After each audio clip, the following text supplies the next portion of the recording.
माननीय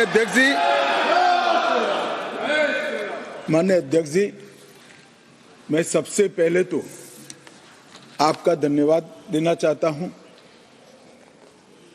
कि आजादी के बाद जो कुछ राष्ट्र के जीवन में महत्वपूर्ण प्रस्ताव आए हैं, उसमें से एक प्रस्ताव श्री राम जन्मभूमि पर मंदिर के निर्माण का,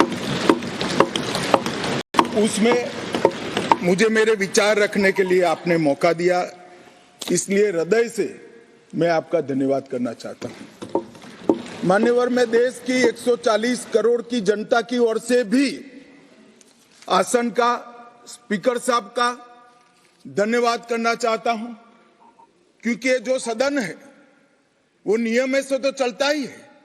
हर चर्चा नियमों से बंधी हुई होती है, संविधान से बंधी हुई होती है, परंतु एक मायनों में ये सदन जन चेतना का, जनता की आकांक्षाओं का और जनता की इच्छाओं की प्रवक्ता बनने का भी सदन का दायित्व है, और आज ये हो रहा है। 140 करोड़ के देश में और दुनिया भर में बैठे हुए राम भक्त जो 22 जनवरी के बाद एक अद्भुत आध्यात्मिक चेतना का अनुभव कर रहे हैं, इसको वाचा देने के लिए आपने समय दिया, इसलिए देश आपका हमेशा के लिए आभारी रहेगा। मान्यवर, मैंने आज किसी का जवाब नहीं देना है। आज मैं मेरे मन की बात और देश की जनता की आवाज को इस सदन के सामने रखना चाहता हूं, जो सालों से कोर्ट के कागजों में दबी हुई थी। नरेंद्र मोदी जी के प्रधानमंत्री बनने के बाद उसको आवाज भी मिली, अभिव्यक्ति भी मिली। मान्यवर, 22 जनवरी का दिन, भले कुछ लोग कुछ भी कहे, मैं स्पष्ट रूप से देख रहा हूं 22 जनवरी का दिन 10 सहस्त्र सालों के लिए ऐतिहासिक दिन बनने वाला है, ये सबको समझकर चलना चाहिए। मान्यवर, जो इतिहास को पहचानते नहीं, ऐतिहासिक पलों को पहचानते नहीं, वो अपने अस्तित्व को, अपने वजूद को कहीं ना कहीं खो देते हैं। मैं आज फिर से एक बार कहने वाला हूं मान्यवर कि 22 जनवरी का दिन 10 सहस्त्र से भी अधिक सालों तक इस देश का ऐतिहासिक दिन है। मान्यवर, 22 जनवरी का दिन 1528 से शुरू हुई एक संघर्ष और अन्याय के सामने लड़ाई का एक आंदोलन के अंत का दिन है। 1528 से चली हुई ये न्याय की लड़ाई यहां पर समाप्त। मान्यवर, 22 जनवरी का दिन करोड़ों भक्तों के आशा, आकांक्षा और सिद्धि का दिन है। उनकी आज आशा आकांक्षाएं सिद्ध हुई है। मान्यवर, 22 जनवरी का दिन भारत की, समग्र भारत की, मैं चाहूंगा कि समग्र भारत पर पूरा सदन गौर करे। 22 जनवरी का दिन समग्र भारत की आध्यात्मिक चेतना के पुनः जागरण का दिन आज इतिहास में बन चुका है। मान्यवर, 22 जनवरी का दिन महान भारत की यात्रा की शुरुआत का दिन है। 22 जनवरी के दिन मां भारती को विश्व गुरु के मार्ग पर ले जाने को प्रशस्त करने वाला दिन मान्यवर बनने वाला है। मान्यवर, ये देश की कल्पना राम और रामचरित्र के बगैर कर ही नहीं सकती। जो इस देश को पहचानना चाहते हैं, जानना चाहते हैं, जीना चाहते हैं, राम और रामचरित मानस के बगैर वो जी ही नहीं सकते। राम का चरित्र और राम ये देश के जनमानस का प्राण है, ये सबको समझना चाहिए, सबको स्वीकारना चाहिए। और इसीलिए मान्यवर, हमारे संविधान की पहली प्रत से लेकर महात्मा गांधी के आदर्श राज्य की कल्पना को राम राज का नाम लिया गया। संविधान में भी राम दरबार को स्थान दिया गया। मान्यवर, जो लोग राम के अलावे भारत की कल्पना करते हैं वो भारत को नहीं जानते, वो हमारे गुलामी के काल का प्रतिनिधित्व करते हैं। मान्यवर, राम व्यक्ति नहीं है, राम प्रतीक है। करोड़ों लोगों का आदर्श जीवन कैसे जीना चाहिए, इसीलिए उनको मर्यादा पुरुषोत्तम किया है। राम का राज्य किसी एक धर्म, एक संप्रदाय के विशेष के लिए नहीं है।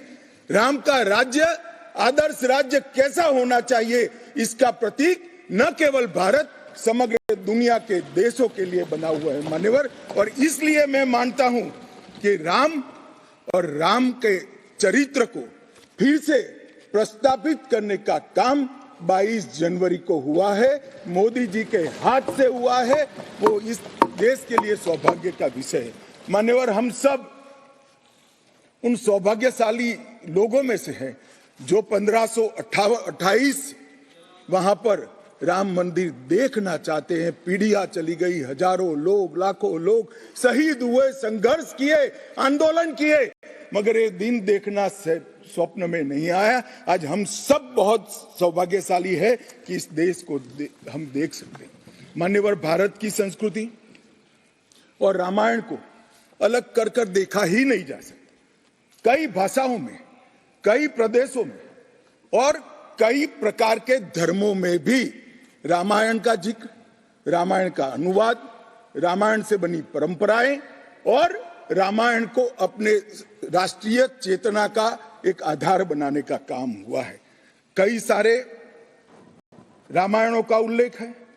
संस्कृत में वाल्मीकि रामायण, अध्यात्म रामायण, आनंद रामायण, अवधी में रामचरितमानस, ओडिया में 13 प्रकार के रामायण, तेलुगु में रंगनाथ रामायण, रघुनाथ रामायण, कन्नड़ में कुमुदेंदु रामायण, तोरवे रामायण, बतलेश्वर रामायण, असमिया में कथा रामायण, सप्तकांड रामायण और शंकरदेव ने भी वरगीत के अंदर रामायण का वर्णन किया।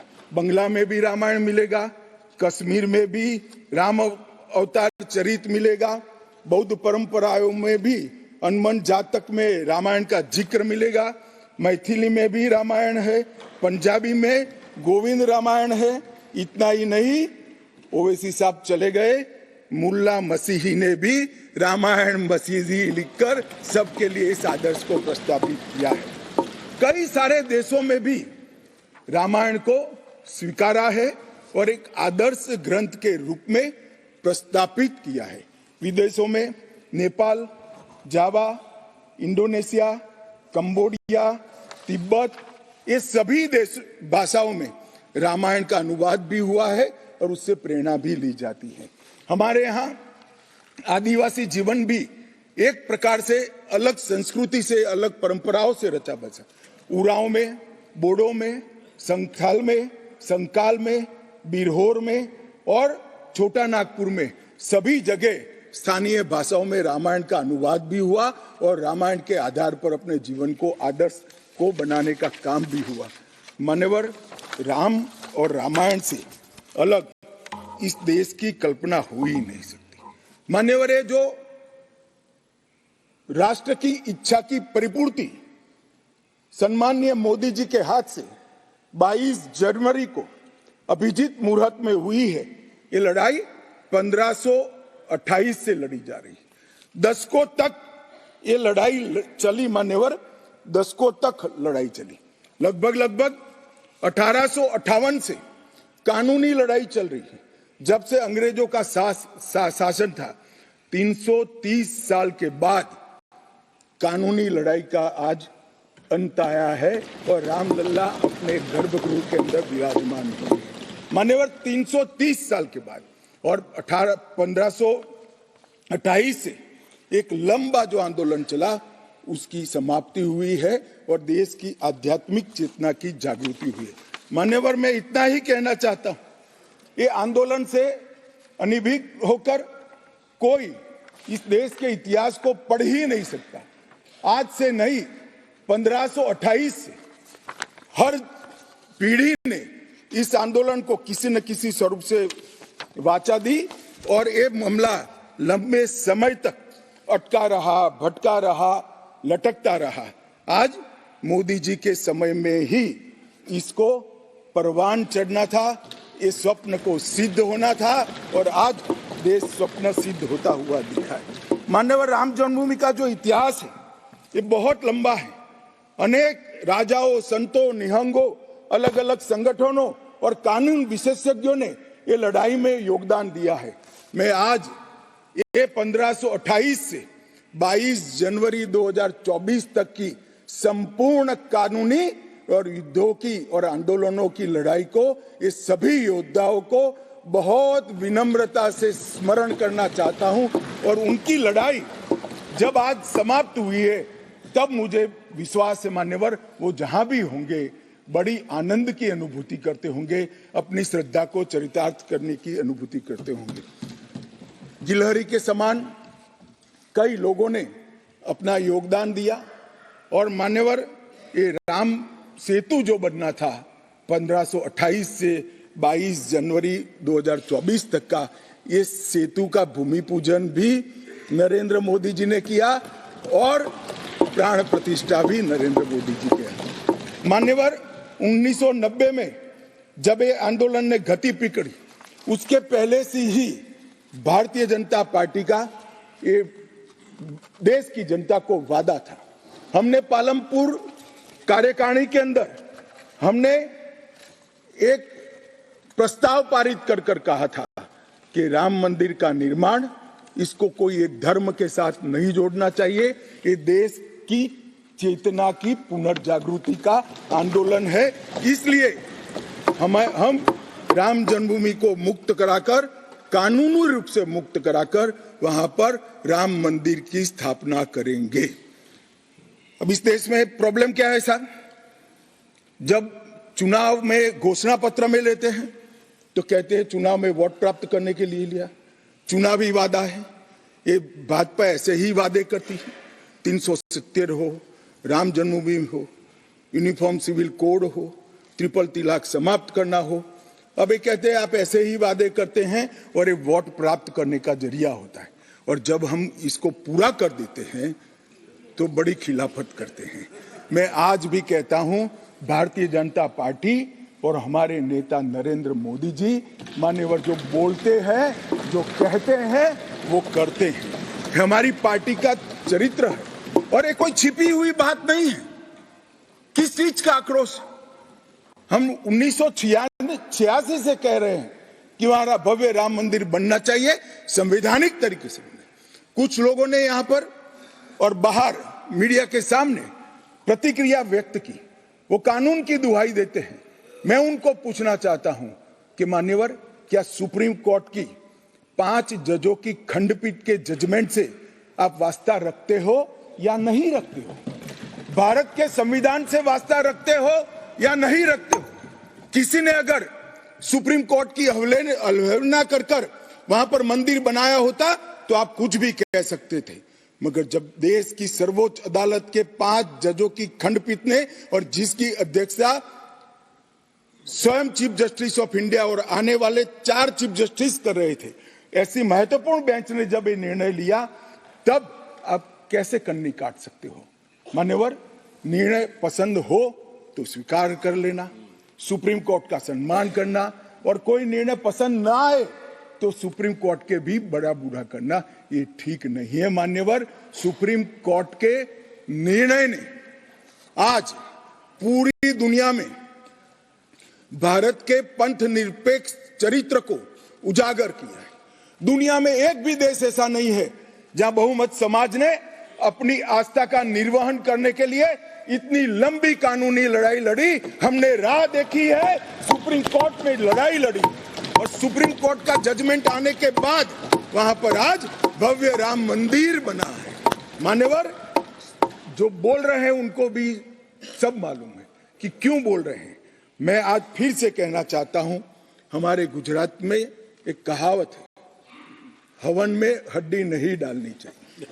पूरा देश जब आनंद में डूबा है, पूरा देश आध्यात्मिक चेतना की जागृति का अनुभव हो रहा है, भैया स्वागत कर लो, साथ में जुड़ जाओ, इसी से देश का भी भला है और सबका भला है। मान्यवर, एक लंबी लड़ाई के बाद स्थगितता में पड़े हुए मामले को नरेंद्र मोदी जी ने एक युग परिवर्तन करने के लिए, जब मोदी जी को देश की जनता ने लंबे समय के बाद और कांग्रेस के बगैर किसी दल ने पहली बार पूर्ण बहुमत के साथ प्रधानमंत्री बनाना, तब से ये लड़ाई शुरू हुई।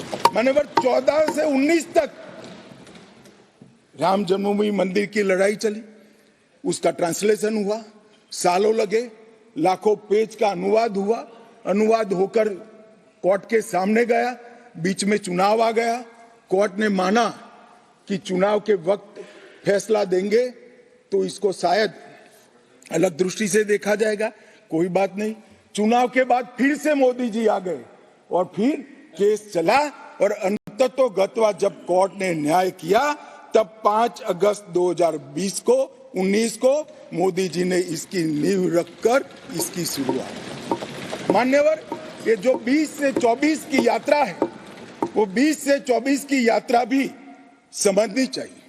राम जन्मभूमि का आंदोलन ऐसे ही नहीं चला, इसके साथ हर गांव, हर घर में हर करोड़ों राम भक्त, अनेक संगठन, भारतीय जनता पार्टी, राष्ट्रीय स्वयंसेवक संघ समेत घर घर गए, शिला लेकर गए, पूजा की और वो पत्थर को राम मंदिर की शिला बनाकर अयोध्या तक पहुंचाने का काम। करोड़ों लोगों ने अपनी श्रद्धा, अपनी इच्छा संवैधानिक तरीके से, शांतिपूर्ण तरीके से अयोध्या पहुंचाई और सुप्रीम कोर्ट ने जब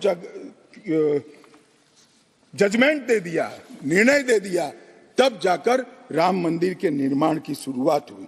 अडवाणी जी ने सोमनाथ से अयोध्या यात्रा भी की और इसके साथ साथ निहंगों ने शुरू करी हुई लड़ाई, अशोक सिंघल जी जो चरम सीमा पर ले गए थे, अडवाणी जी ने जन जागृति की और मोदी जी ने जन आकांक्षा की पूर्ति कर कर एक आध्यात्मिक चेतना का जागरण कर दिया। मान्यवर, ये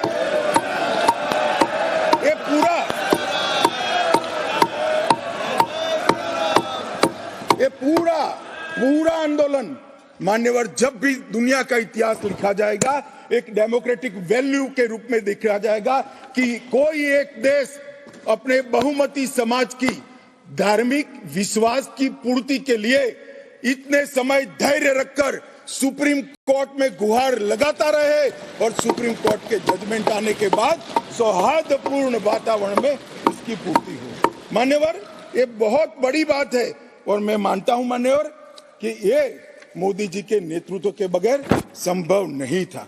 मान्यवर, मैं इतना ही कहना चाहता हूं कि जब राम मंदिर का निर्माण हो रहा था तब और जब जजमेंट आया तब कई लोग आगाज लगा रहे थे, कई लोग अनुमान कर रहे थे इस देश में रक्तपात हो जाएगा, इस देश में दंगे हो जाएंगे, इस देश में धर्म के बीच में बड़े विवाद होंगे। मगर मैं आज इस सदन को कहना चाहता हूं, ये भारतीय जनता पार्टी की सरकार है, नरेंद्र मोदी इस देश के प्रधानमंत्री।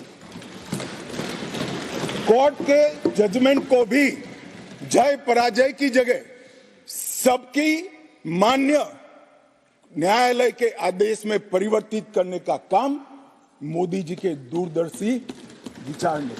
और उसके बाद जब समय आया, निर्माण के बाद जब समय आया मान्यवर, उनको न्योता मिला कि वो आकर भूमि पूजन करें। 130 करोड़ की जनता के वो जनप्रतिनिधि हैं। न्यास ने उनको नेतृत्व करने का, जनता का प्रतिनिधि है नाते जब मौका दिया शिलान्यास करने का, तब मोदी जी के जो पूरा आचरण है इसको ध्यान से देखना चाहिए। मान्यवर, वो आचरण आने वाले अनेक सैकड़ों सालों तक दुनिया के सामने रहेगा और दुनिया के सामने इससे कई लोगों को प्रेरणा भी मिलेगी। मान्यवर, हम सब ने आचार्य गोविंद देव गिरि जी ने जो वक्तव्य दिया वो सुना है। मोदी जी को जब मौका मिला तब उन्होंने रामानंदी समाज के, संप्रदाय के और वैष्णव संतों से पूछा कि भाई प्राण प्रतिष्ठा करनी है, किसी संसारी ने करनी है, तो इसके यम नियम, इसके लिए किस प्रकार की उपासना करनी चाहिए, और जो संतों की ओर से सुझाएगा उससे भी अनेक गुना कठोर 11 दिन का व्रत इस देश के प्रधानमंत्री।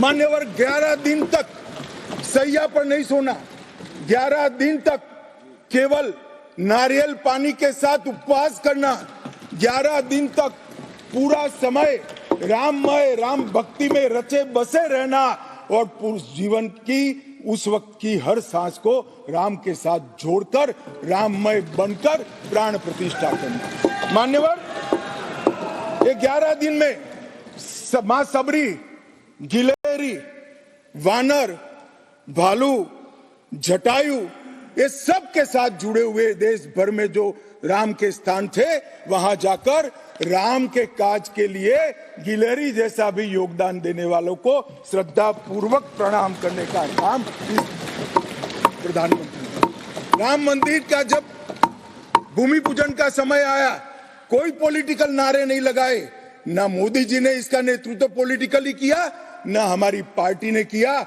हर रोज एक राम का भजन अलग अलग भाषा में ट्वीट कर एक भक्ति का आंदोलन शुरू किया। मान्यवर, इस देश में कई सारे भक्ति के आंदोलन खड़े हुए हैं, ढेर सारे आंदोलन खड़े हुए। मान्यवर, इस देश में भक्ति का आंदोलन कोई नया नहीं है। मान्यवर, मीरा ने चलाया, गुजरात में नरसिंह मेहता ने चलाया, रामानंद ने चलाया, एकनाथ और ज्ञानेश्वर ने चलाया, शंकरदेव और माधवदेव ने असम में चलाया, चैतन्य महाप्रभु ने चलाया, समर्थ रामदास ने चलाया। ये सब भक्ति आंदोलन ने समय समय पर देश को मजबूत करने का काम किया है, सनातन धर्म को टिकाने का काम किया है और सनातन धर्म के प्रति सबकी आस्था को बंधाने का। घनघोर अंधेरी रात में एक ध्रुव तारे की तरह ये भक्ति आंदोलन ने देश के जनमानस का नेतृत्व किया।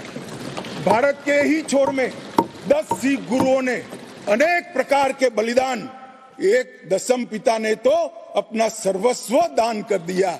इस प्रकार के त्याग की भी इस देश की परंपरा रही, परंतु ये समग्र भारत के हजारों साल लंबे सांस्कृतिक और राजनीतिक इतिहास में एक शासक ने, एक जनता के व्यक्ति ने, एक जनता के प्रतिनिधि ने अपने यम, नियम, तप और उपासना से भक्ति चेतना की जागृति की, तो इसका एकमात्र घटना नरेंद्र मोदी जी ने की। और मैं तो स्वयं अनुभव कर रहा हूं। मैं उस दिन बैठा था लक्ष्मी नारायण मंदिर में, दिल्ली में बिरला मंदिर में, जो जनता थी, जो लोग थे, सबकी आंखों में आंसू थे। पूरा देश राममय हो गया था और जय श्री राम के नारे लगा रहा। मान्यवर, मोदी जी ने बड़ी शालीनता के साथ विजय के, पराजय के कोई भाव के बगैर जय श्री राम के युद्ध के नारों से पूरी दुनिया जानती है। जय श्री राम, श्री राम की वानर सेना का युद्ध का घोष था, पूरी दुनिया जानती है। जब संघर्ष चला तब जय श्री राम चला और मंदिर बना तो जय सिया राम हो गया। संघर्ष से भक्ति की यात्रा पूरे देश को आगे ले जाने वाली यात्रा है। मान्यवर,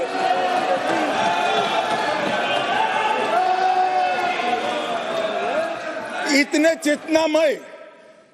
चेतनामय वातावरण के अंदर भी विभाजन की बात करने वाले लोगों से मेरा करबद्ध निवेदन है, समय को पहचानो, एकता के संदेश को स्वीकारो और आगे देखकर चलना शुरू करो। भारत की और हम सब की भलाई है।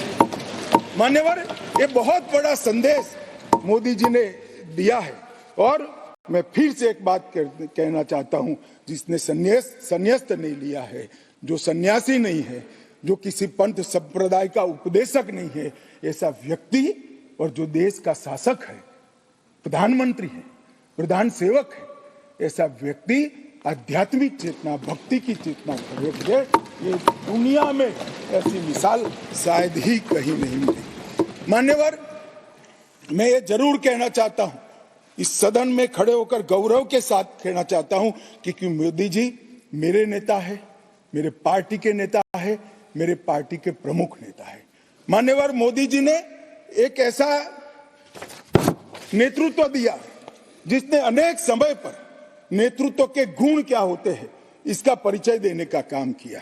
अच्छे समय में भी किस प्रकार से संयम रखना चाहिए इसका एक उदाहरण स्थापित करने का काम किया और हर समय पर निर्भयता के साथ संवेदनशील, सजग और जन भावनाओं को समर्पित नेतृत्व कैसा होता है इसका उदाहरण दिया। इनके 10 साल के कालखंड के अंदर अनेक प्रकार के पड़ाव आए हैं। माननीय, ये भी राम जन्मभूमि के आंदोलन जैसे ही पड़ाव रहे हैं, क्योंकि जो गड्ढा ये खोद कर गए थे वो गड्ढे को भरकर उसमें महान भारत की इमारत बनाना ये राम मंदिर की यात्रा से कोई कम यात्रा नहीं है। माननीय, सबसे पहले मैं कहता हूं कि जो आर्थिक क्षेत्र के अंदर जो बदहाली करी थी, जो पॉलिसी पैरालिसिस वाली गवर्नमेंट थी, सैकड़ों पॉलिसियां बनकर आज 11वें नंबर से 5वें नंबर पर हमारे अर्थतंत्र को ले जाकर एक नीति के आधार पर चलने वाला राज्य, नीति के बनाने वाले नेता कैसा होता है उसका उदाहरण दिया।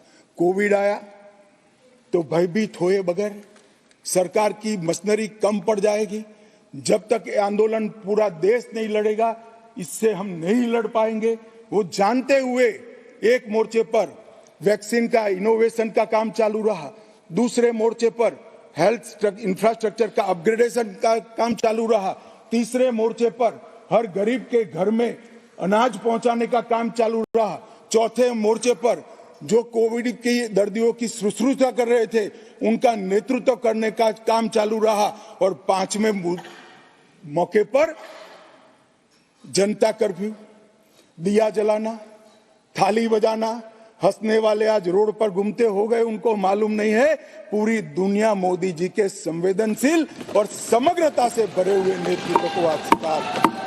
मान्यवर, यही समय में कोविड का पड़कार भी आया, यही समय में 62 की तरह चीन ने अपना मुंह दिखाना शुरू किया, दृढ़ता के साथ नेतृत्व छाती सीना तान कर खड़ा रहा, हिंदुस्तान की 1 इंच जमीन नहीं।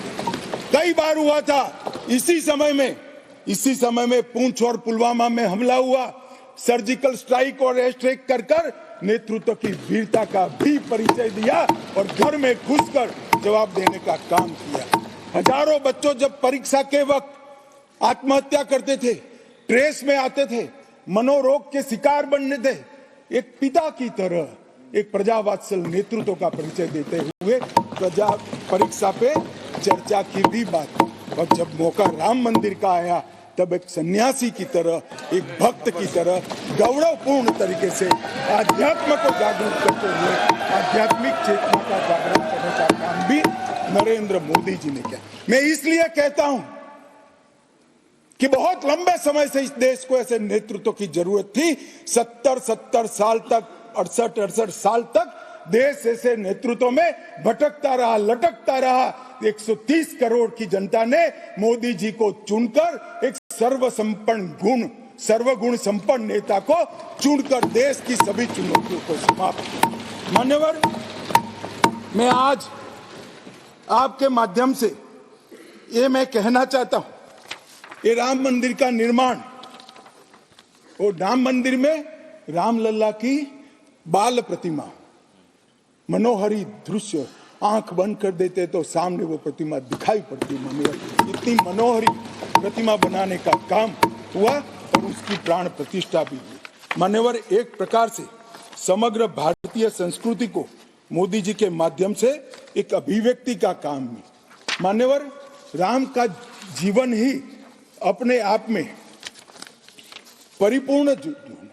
बचपन में ही शिक्षा संस्थानों की रक्षा के लिए विश्वामित्र के वहां रावणों का वध किया, अहल्या को सम्मान दिया, मां सबरी को गले लगाकर इस देश के गिरिजन और पिछड़े लोगों को गले लगाने का काम किया, महिलाओं का सम्मान किया, और गिलहरी, गिद्ध, वानर, रींछ, वनवासी सबको जोड़कर सत्य पर सत्य की विजय का झंडा श्री राम ने फहराया।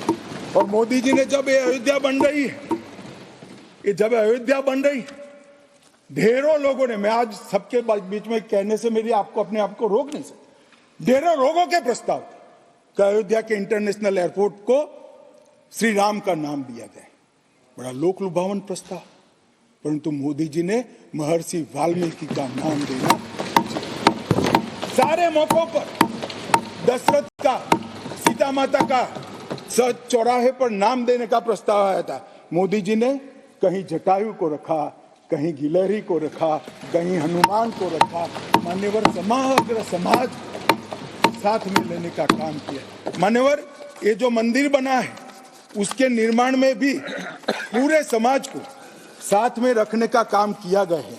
मान्यवर, मैं आपको जरूर बताना चाहता हूं कि इसमें देश के हर हिस्से को स्थान देने का काम मंदिर के निर्माताओं ने किया है। एक भी प्रदेश ऐसा नहीं है जहां से कुछ नहीं आया है। हर प्रदेश और आसपास के सभी देशों से राम काज के लिए कुछ न कुछ समर्पित हुआ है। सबकी भूमिका पूरे समाज को जोड़कर मान्यवर ये मंदिर बना है। ये सामाजिक एकता का एक अद्भुत उदाहरण है मंदिर है। सांस्कृतिक पुनर्जागरण का अद्भुत उदाहरण है मंदिर है। मान्यवर, अयोध्या में राम मंदिर विध्वंस के सामने विकास का विजय है। मान्यवर, अयोध्या में राम मंदिर धर्मांधता के सामने आध्यात्मिकता और भक्ति का विजय। मान्यवर, भारत के गौरवमय युग की ये शुरुआत है।